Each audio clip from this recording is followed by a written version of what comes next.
Hi అండి, welcome to మా అమ్మ వంట వ్లాగ్స్ ఛానల్.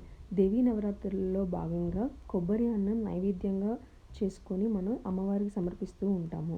అది ఎలా తయారు చేసుకోవాలో నేను ఇక్కడ చూపించబోతున్నాను. స్టవ్ వెలిగించి ప్యాన్ పెట్టుకొని ఒక 2 టేబుల్ స్పూన్ ఆయిల్ వేసుకొని 2 టేబుల్ స్పూన్ వేరుశనగ గుళ్ళని వేసుకోవాలి. ఒక 1 టేబుల్ స్పూన్ తాలింపు దినుసుల్ని యాడ్ చేసుకోవాలి. అంటే పచ్చెనగపప్పు, జీలకర్ర, ఆవాలు, మినపప్పు ఇవన్నీ కలిపి ఒక టేబుల్ స్పూన్ వేసుకోవాలి. ఇవన్నీ కొద్దిగా ఫ్రై అయ్యి చిటపట అనే సౌండ్ వచ్చేంత వరకు కూడా మనం వీటిని ఫ్రై చేసుకోవాలి. వేరుశనగ గుళ్ళు లోపల వరకు ఫ్రై అవ్వాలి అంటే లో ఫ్లేమ్లో పెట్టుకొని మనం ఫ్రై చేసుకుంటే అవి బాగా ఫ్రై అవుతూ ఉంటాయి. హై ఫ్లేమ్ పెట్టేసుకుంటే అవి త్వరగా మాడిపోతాయి కాబట్టి లో ఫ్లేమ్లో మనం వాటిని ఫ్రై చేసుకోవాలి. ఇవి మొత్తం ఫ్రై అయిన తర్వాత ఒక 2 ఎండుమిర్చిని ఈ విధంగా సన్నగా కట్ చేసుకొని యాడ్ చేసుకోవాలి. కారానికి తగ్గట్టుగా ఒక 4 లేదా 5 పచ్చిమిర్చిని సన్నగా కట్ చేసుకొని యాడ్ చేసుకోవాలి. కొద్దిగా కరివేపాకు, కొద్దిగా హింగువని కూడా యాడ్ చేసుకోవాలి. ఇక్కడ నేను పచ్చకర్పూరం యాడ్ చేస్తున్నానండి, ఎందుకంటే ఇది ప్రసాదం కాబట్టి. ప్రసాదం చేసుకునేటప్పుడు పచ్చకర్పూరం వాడితే చాలా మంచిది, టేస్ట్గా కూడా ఉంటుంది. మనకి టెంపుల్స్లో ఎక్కువగా నైవేద్యాలు చేసేటప్పుడు కూడా వాళ్ళు పచ్చకర్పూరం అనేది వాడుతూ ఉంటారు. సో మనం కూడా నైవేద్యం ఏదైనా చేసేటప్పుడు దేవుడికి ఇలా పచ్చకర్పూరం అనేది యూజ్ చేసుకోవచ్చు.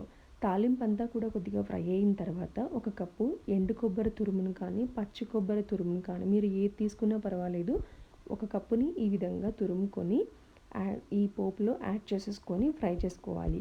ఇది మాడిపోకూడదండి, కొబ్బరి మాడిపోతే టేస్ట్ ఉండదన్నమాట.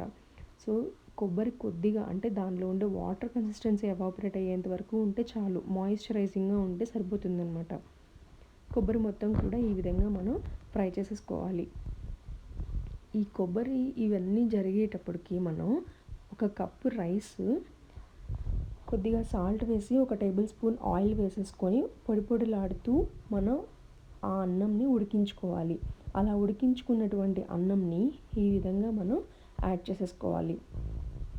మీరు రైస్ బాయిల్ చేసుకునేటప్పుడే సాల్ట్ వేసుకొని బాయిల్ చేసుకుంటే ఎక్స్ట్రాగా మనం సాల్ట్ ఏమి యాడ్ చేసుకోవాల్సిన అవసరం లేదనమాట. సో కొంతమంది నైవేద్యానికి సాల్ట్ యాడ్ చేయరండి, ఇట్స్ అప్ టు యూ అనమాట. సో రైస్ అంతా కూడా ఇలా వేసేసి మొత్తం అంతా మిక్స్ చేసేసుకుంటే మనకి ఇలా పొడి పొడిగా కొబ్బరన్నం అనేది రెడీ అయిపోతుంది. సో ఈ దేవీ నవరాత్రులలో భాగంగా మనం కొబ్బరన్నం కూడా అమ్మవారికి చేసి సమర్పిస్తూ ఉంటాము. సో ఇదేనండి వన్ ఆఫ్ ద నైవేద్యం అనమాట. సో మీకు ఈ వీడియో నచ్చితే మాత్రం please like, share and subscribe.